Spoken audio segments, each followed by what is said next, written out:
What's up, boys? I decided to make a Sekiro tier list to express my feelings about this lovely game. I'm ranking all the main remembrance bosses, but not any mini bosses or headless. So without further ado, let's get into it. First up, we have the old dragons of the tree. Never realized this even counted as a boss, but it's on the tier list, so I guess I have to rank it. Anyways, the fight consists of you essentially jumping on roots and beating the shit out of some really old and sick dragons.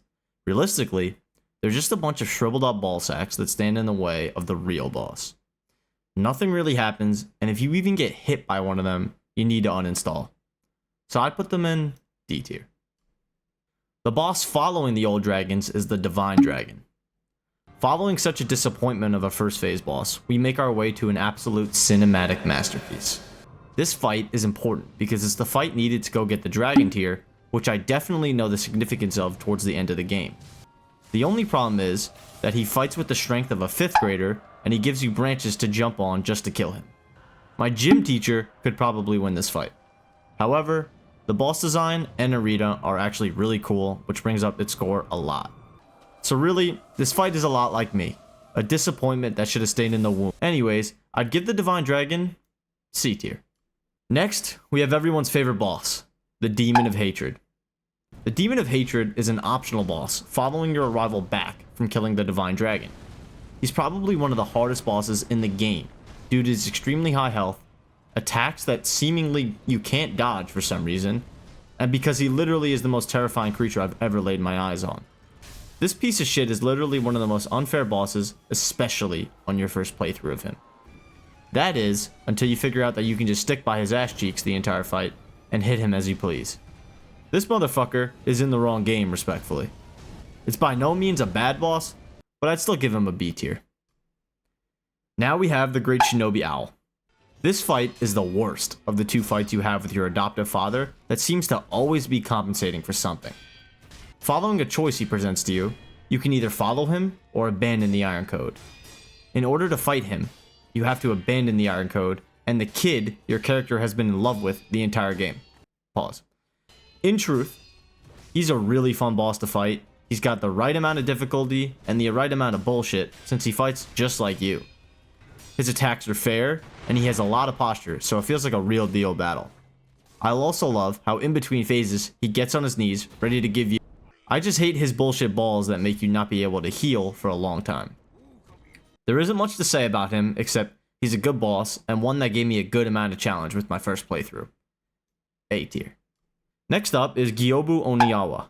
Gyobu is the first real boss you fight in Sekiro, and is the only one that rides around on a horse.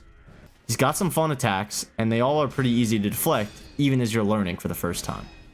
He gives you lots of time to heal because all he really does is run away from you for most of the fight.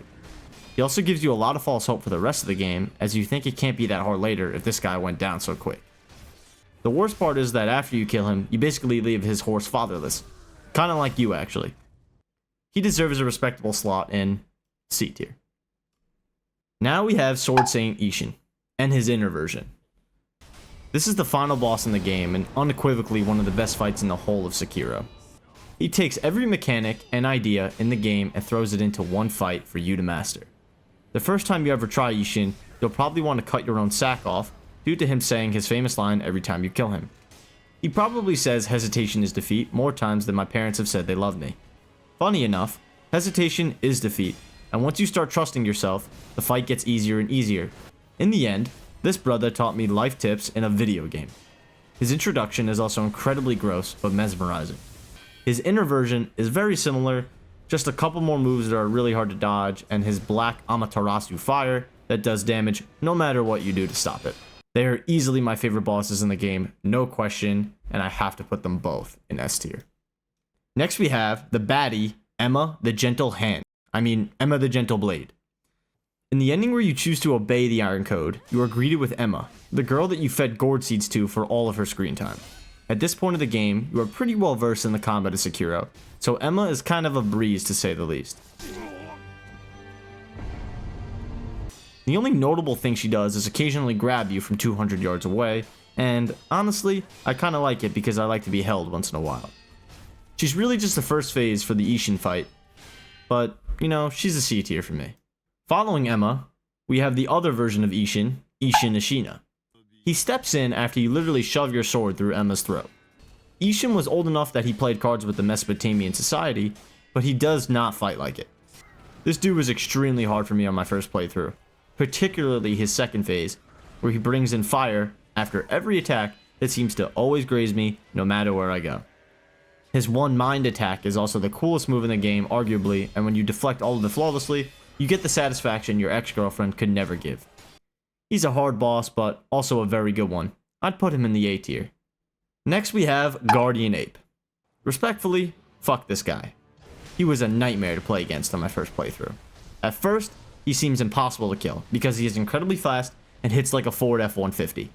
But then you realize he's a clown that can be blocked if you just figure out his timing a little. He also loves to fart and throw literal shit at you, which is super enjoyable. The best part is, when you kill him after so long, he comes back to life and starts swinging a fucking sword. Thankfully, his second phase is a lot easier and fairer, so I have no complaints. And after this boss, you are rewarded with a flower that smells kinda good. Perfect for the glow-in-the-dark incense that is dire for Guro to achieve. He's a D tier boss for sure.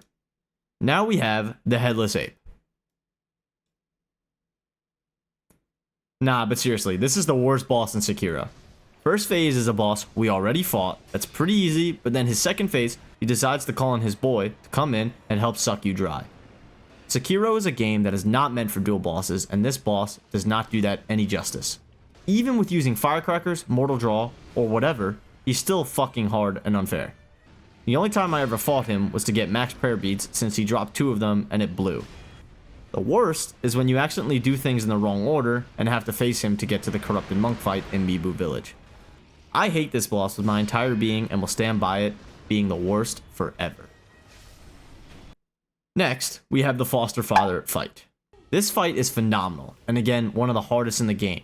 You fight your dad, except this time he's in his prime and summons spirit animals to fuck you up. The fight takes place back in the Hirata estate, so it truly feels nostalgic. Nah, but seriously, this fight is such a journey and feels so good once you defeat him. His inner version adds the element of a surprise attack within his teleportations behind you, which I think adds a lot to the fight, and it makes it seem much more Shinobi-esque.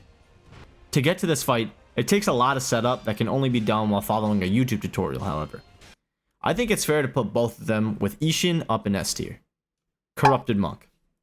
At the end of Mibu Village, and guarding a cool-shaped rock, we have this dude. This brother's kinda mid. She just has a lot of posture. Her attacks are easy to memorize and require a pulse to pick up eventually. You can cheese her with snap seeds, you can cheese her with firecrackers, you name it. She's not bad, she's just not good by any means. The coolest part of the fight is that the scenery kinda looks like the Yavin map from Star Wars Battlefront 2. C tier? True Monk I will put in B tier. It's basically the same fight as Corrupted Monk in just 3 phases, but you can really just cheese one of them. And cooler moves in the 3rd phase. She's fun, but you just have to memorize the attacks and you are rewarded handsomely. I also love the random noises she makes and how they designed her. Honestly, never have been a fan of the monks in this game, but I know everyone else likes them, so I'll respect that. Next up, we have Genshiro, Genshiro Way of Tomo, Genshiro Ashina, and Inner Genshiro. Kind of crazy they have 4 different versions of Genshiro in the game, but what are you gonna do? Genshiro is like the first real Sekiro boss in Sekiro. It is an epic duel between 2 people that is fair and fun. He also has daddy issues just like us, which makes him relatable.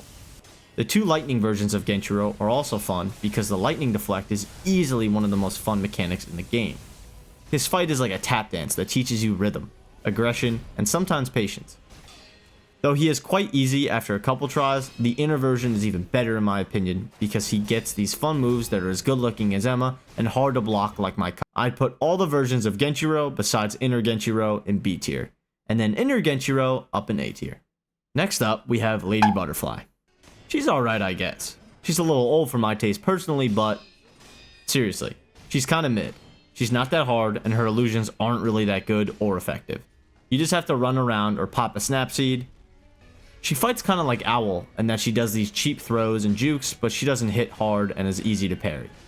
She's not terrible though, and it is a good premise, and she's good for the beginning of the game. I'd put her in C tier. Finally, we arrive to the Scream Monkeys. The monkeys are literal dog shit. They don't attack you, and you have to solve puzzles to kill them. Does it look like I loaded up a video game to solve a puzzle? No. I loaded up Sekiro to get some good action in and question my life when I lose to a boss 30 times in a row. These guys are really easy, and I guess serve as a break from all the action.